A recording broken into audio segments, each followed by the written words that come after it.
Hearing Loss Live workshop series, Accommodations Behind the Scenes. Good morning and welcome to Hearing Loss Live. This workshop is about accommodations. We've done a couple already. We've done CART, we've talked ALDs with Listen Tech, CART with Vicki Turner. Hopefully you've gone back to some of those. We've done one on requesting CART and captioning. We decided let's give you a look behind the scenes. Um, People often think, for me in my industry, um, request cart, we show up, we do the job, right? And not just the consumers. I think venues also think that's what we do. Just give us a call 2 days before, and we're going to come with all of our equipment, and we're going to know everything. The truth is, the more knowledge you have on what we need to give you the best outcome, uh, is very knowledgeable. Um, whether you're a very upfront person who wants to hand over a list that says, I want CART for this event, here's the information about what CART is, how it can be used at your venue, your corporate meeting, whatever, sports events, um, or you're that person who just wants to ask, okay?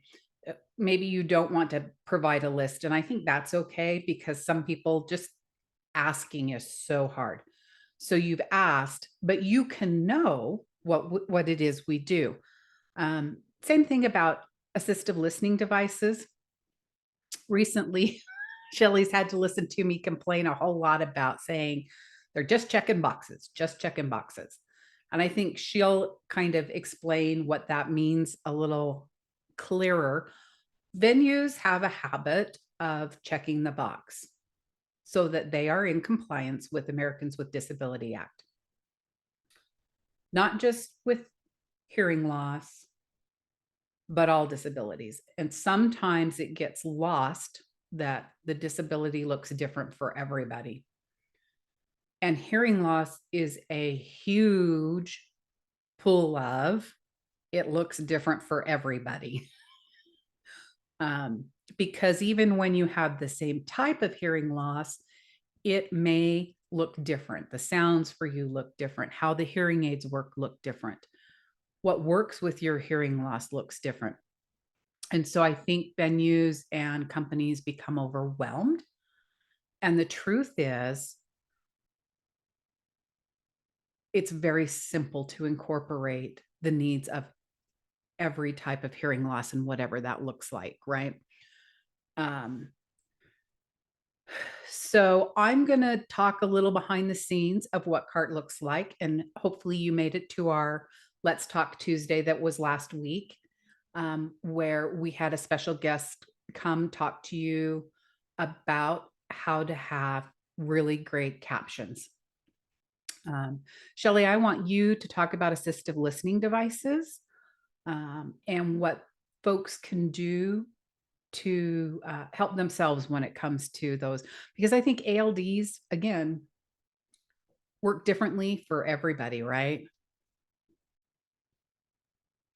One size does not fit all. And there's a preference among all of us. And this came to a head for me not long ago. I requested assistive listening, and a whole bunch of it got dropped on the table. Options, yes, yes, we have it all, but it was like nobody understood it. And what one person will prefer this and it'll work great, but another person will want this system. And this system actually needs to be plugged into the audio system. It's not portable. There are portable assistive listening systems that you can buy. And so there's all these things behind the scenes that need to be decided before you buy it and check that box, because one size does not fit. Oh, we always say that. There's so many different preferences in the hard of hearing community. I like assistive listening. I have played probably with as much assistive listening as I can get my hands on. Ooh, that's a new system? I wanna try that. We once had the Roger, educational system. I forget the name of it, and I will have to put that in a box on the side later. But we were at the Say What Club, and they had the Phonak, Roger big thing that shoots out to the audience, and I was like, I want to try it. Phonak hearing aid. So can you? How do I hook you up to this? And they were like, I don't know. So at that point, it was just being a speaker for the convention. But I'm pretty brave when it comes to assistive listening, and I want to try it all. I want to be able to tell people how it's working. Like I said, I played with everything I got my hands on, and that means I'm fairly knowledgeable about assistive listening. So I can walk in somewhere and go, "Oh, that'll work if you do this and this," and there's blank clicks, and I'm like, "This one is a great system, but it needs to be plugged in over here. What you need is a portable system." But we have all this. Well, sorry, none of it ended up working. And they had a good heart. Like they wanted to provide that assistive listening, but what they had was systems people preferred in the past or what worked for them, but it wasn't a good overall fit for the environment. So I would like to propose behind the scenes before you buy any venue or classroom or lecture hall or whatever it is, before they purchase an assistive listening system, I would check a lot of boxes. You'll see them on the blog. There's several boxes to look at, and Listen Tech has a tool now that will help you decide. But also reach into the hard of hearing community and see what they want. Now, most people will not understand the differences between the assistive listening systems. They may not even know they're there because there's not prominent signage and instructions on how to use it. But reach into the community, the hard of hearing community, wherever you are. There will be at least a couple of people who understand it and can guide you to a wiser decision. So, and the other thing that pops into my mind here is Nothing About Us Without Us. That's a disability community outcry. And it's kind of the same way with hard of hearing people. Reach out to us, find out what we want. If you're all hearing people, you really have as much as you mean well, you really have no idea what really works and how it works and why. So reach out to the hard of hearing community. One thing I think you can do as a consumer when you go in and you request that ALD and you use it, give feedback. Was it charged? Did the people giving it to you know anything about it, or did it work for you? And then send a letter thanking them, that they even have one. But if you ever look at upgrading or changing out, or could you, have some information for them that, especially if you've been a place where certain things work and certain things don't. Now, mind you, also behind the scenes is knowing there's still metal interference with buildings. There's certain things in certain venues that are out of everybody's control. And we can't help that, right? I mean, none of us can help that. Well, builders could use better building supplies, but whatever. Um, I guess I'm getting at, there's going to be something that's going to happen in certain venues, and you're going to have to decide is this just a venue I can't use at all, or what can be changed? And actually, some of the change could be adding a caption access to that venue that's maybe not dependent on how good the internet's working, how good the metal interference is going to be with the system. Um, I think venues absolutely need to stop checking boxes and need to have clear information, and they need to document and leave the document for the person who comes behind them, right? Have the information necessary for a better outcome is what comes to my mind. And keep a running list yourself. What works, where you like it, what did you do, um, uh, how can you research it if that makes sense? I kind of mentioned that people think captioners just kind of show up and do their thing, right? But it's really good for you to know what happens behind the scenes on the event that you're asking to have cart or captions. We've talked about college accommodations and how we've had students who didn't even know captioning existed or that they could request it until they've gotten to college. And some have really great success and some it's too much. And that's okay. This is where we're consumer driven. Even though the venue is hiring us, our job is to hopefully get the consumer the same information somebody without a hearing loss is getting from the conference, the sports event, the graduation, the class, the meeting, whatever it looks like, the play, the musical. That's kind of our goal. But it's not just show up and type. For a best case scenario, I have access to the meeting information as early as possible. PowerPoints, scripts, run of show, which those of us working in sports and with venues kind of understand what run of show means. Surnames, very important. Do you want me to document who's talking? If you do, I've got to have their name so I can make a brief. What's happening at halftime? Are you going to celebrate somebody? Is it just a fun run? Is it, knowing that information? I attended a meeting recently where somebody really had great insight on all the things we need behind the scene. But it caused a lot of stress to the employers who were on this conference.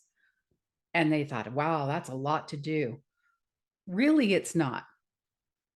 Mostly, if you can get me, even if it's going to change 10 minutes before the performance or the meeting, that's okay. Getting me enough information on what the subject is helpful so that I can make sure things you guys might talk about at it are coming up fairly clear, if possible. But the most important thing I have found in the last year is venues need to get us with the tech guy or girl. Let us have access with the tech group because they're the ones that are going to know how we're going to get the captions. Is it over a PowerPoint? Is it on a wall? Is it an LED screen? Is it on people's smartphones?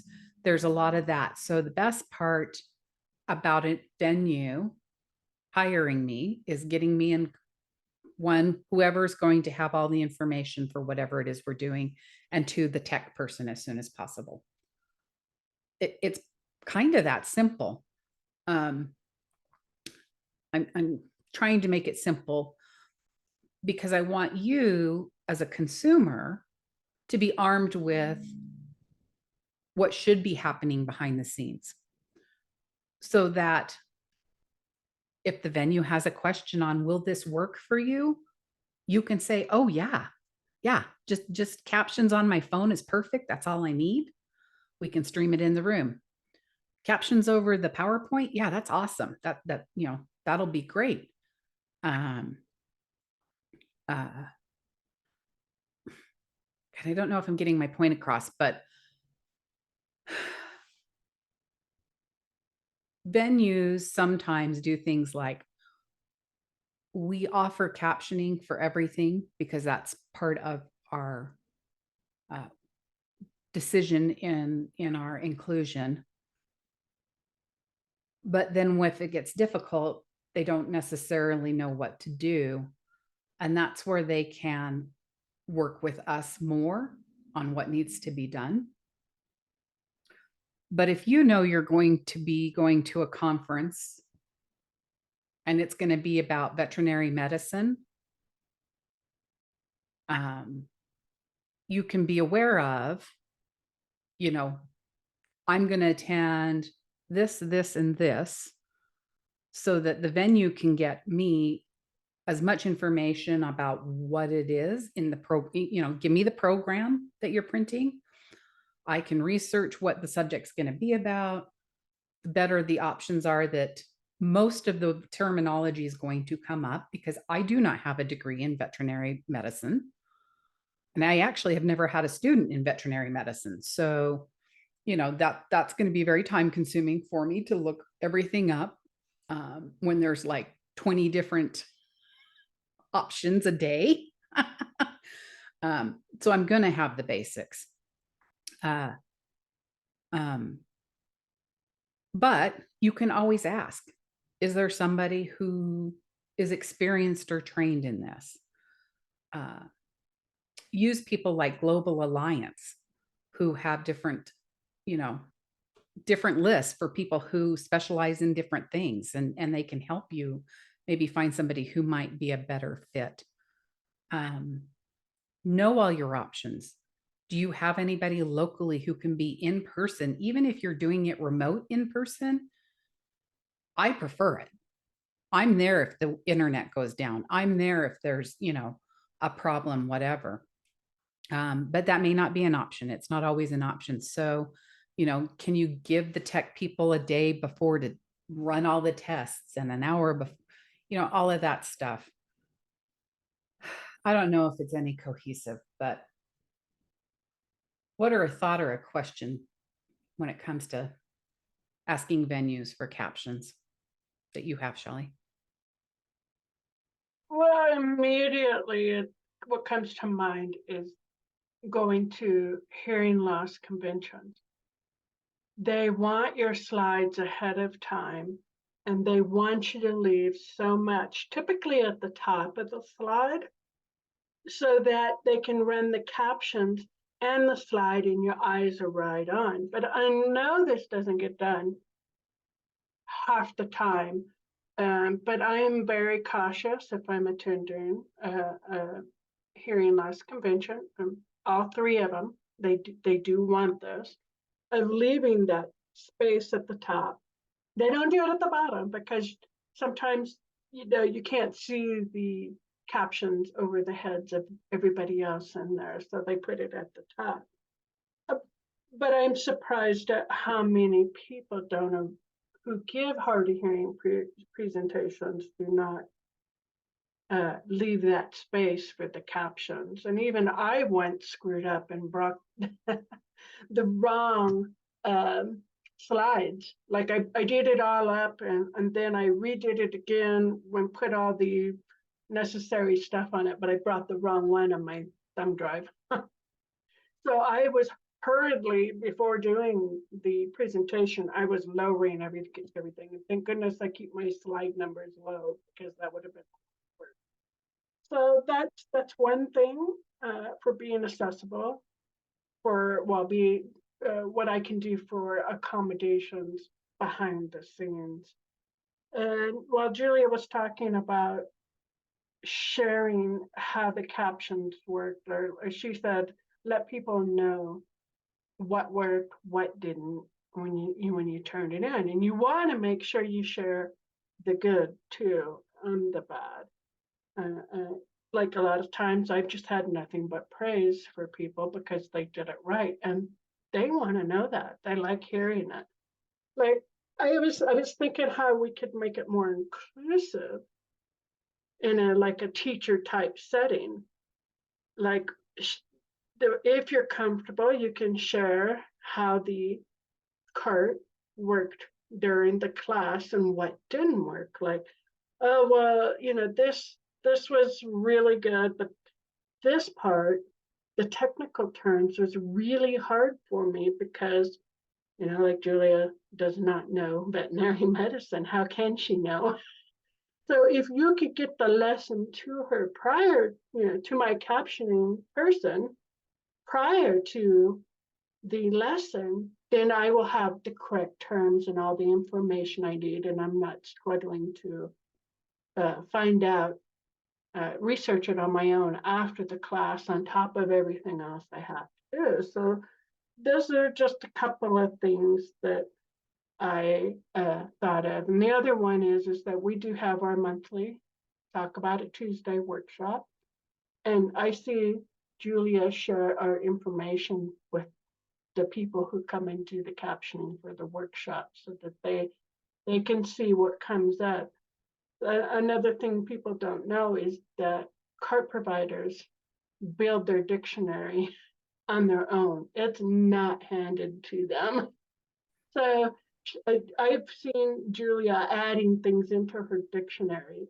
I mean, over all these years, and she can't possibly have everything. So all the help she gets makes it a better outcome. Thank you. And that's a good one about professors because I think I wrote some information in notes. Professors get very nervous. Why does this contractor want my work? Which just tells you somebody has probably stolen their work in the past, so um, they get a little worried about their work getting out there to strangers. Um, for those who don't know, both venue or consumers, we have ethics. We have ethical guidelines.